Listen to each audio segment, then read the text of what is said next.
Yo, before I begin, I just want to say that you can download all the sounds that you hear in this video at klingmusic.com in my new pack, Fresh Future Bounds.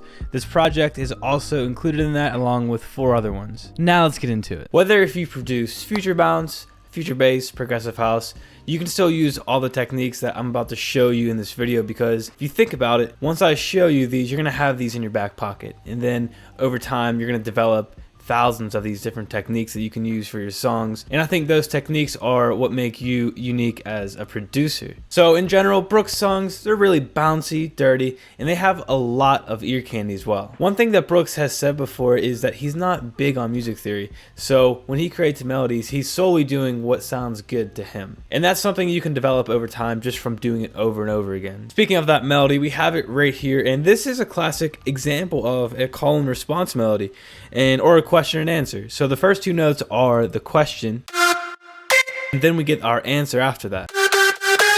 And at the end of the 4 bars, he also has a nice transition melody leading to the start of it.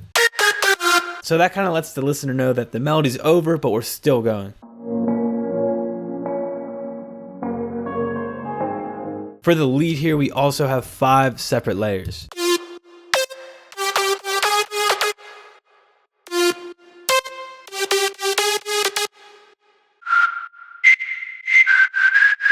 And all these presets are from my new pack, Fresh Future Bounds. It's a mix of silent presets and serum presets. And we're really trying to get that dirty, big room type vibe here. And there's a couple of techniques that's used in almost all of these individual presets. They're all similar in their own ways, but they have little different variations that make them a little different. And the 3 things that these leads have in common are they use a bunch of saw waves, a pitch envelope, and some vibrato. So the pitch envelope is going to make it really clicky.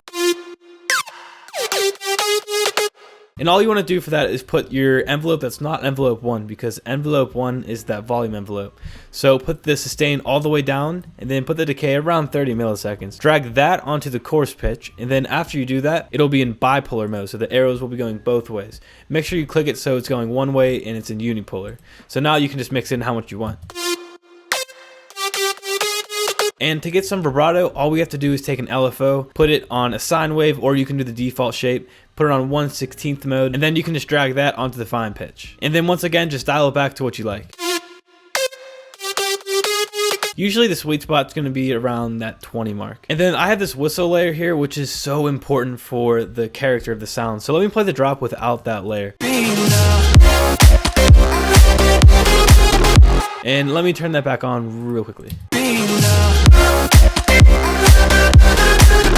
And this is giving you that classic future bounce feel of that, like that high annoying layer, but it's not actually annoying. And the whistle is a great way to do it. Now for the processing of the leads, we're just going to make it fit in the mix. And we're going to do that by adding some EQ, some compression, some of the key components of just general mixing. So we have some OTT and compression at first. That's pretty basic. But after that, we have these 2 EQs. Let me actually bypass these. We'll A-B these, and you can hear the difference.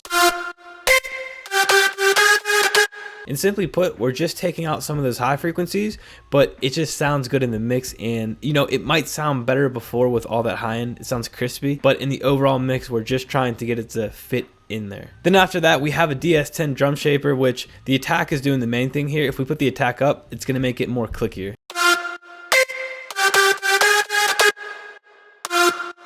And I just have that at 15%. And then to add a little bit of color, we have a fluty blood overdrive, which Brooks uses all the time, and then a little bit of fruity chorus, just a little bit of each of those. And then rounding off that chain, we have just some reverb and sidechain. In the playlist here, we also have some reverb automation filling in some of those gaps and kind of giving us that like sweeping effect. In this case, it cuts off on that final bar, so it's really cool. We also have a really nice reverse here. And these work in a similar way to the reverb, but the reverse is going to be clean signal of that next note. What I would do is take this note, record that out, put a bunch of reverb on that, then reverse it, and then you can get this kind of effect. It's just a really clean way to transition into that next note. So the bass layers are going to have a really growly, dubstep, dirty vibe to them.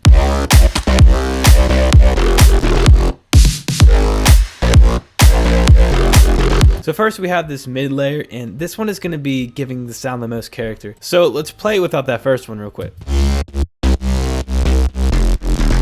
That sounds nice and gritty, but this first layer is going to add a lot of that character, the growling, a lot of movement. And to create these growly leads, which I will talk about in the future in a sound design video, but all we're doing is using a spectral wavetable just in the wavetable section. Pick any one that you like, they're all going to work pretty well. Put an envelope on the position of it so it sweeps through it like this. You can see that it changes, and that's going to give you that movement that you're looking for. And using different wavetables, it's going to get you different results, so really just trial and error and try everything that you can. And there's not a lot of sub to this, so we got the sub from a sub bass, of course. And everything else is kind of working around that. So we have this plucky layer. Then we have this dirty saw layer from Silent. And this is just a distorted saw wave with a little bit of white noise. And then this layer down here is actually just playing on certain notes. So we can see right here, it's just playing on certain notes to give a little more power to certain areas. And the processing on here is just some sidechain and then some EQ. The EQ is just taking away some of those high frequencies because those are going to be reserved for the lead and the chords as well. These chords are going to add a lot of depth to the song, a lot of richness, brightness, all that good stuff. And they're really simple to make as well. This first layer here is just a saw wave with some white noise, and the main thing here is that we're using a low pass filter and we're using the mod envelope to open it up on this envelope. And if we adjust this, we're going to get different sound. The next layer is just a bunch of detuned saw waves and also a square wave in here as well. And the final layer is just some nice saw chords. We're just controlling the filter frequency with this envelope too. And on this entire bus, I have an EQ here taking out a lot of those bass to low mid frequencies. We can just take it out in the chorus, just take a little bit out, and we can leave a lot of room for that bass to punch through. So these drums are super straightforward. And a couple of things to note here is that he has these reverb claps on the 2 and 4.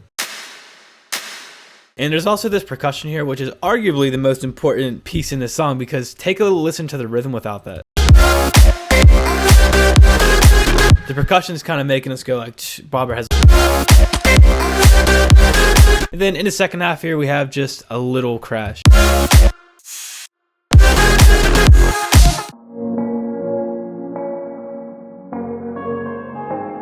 Now, for my favorite part, which is the ear candy and all these atmosphere effects, these just add so much depth to the song. And let me play it without these actually. Let's take a listen to what that sounds like.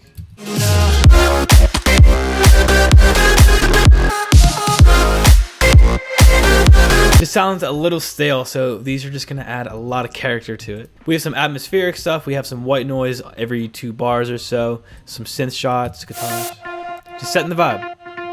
And this little bass shot is really cool. It's the sample that sounds like this, but I put this wave automation on it and then made a little shape like that.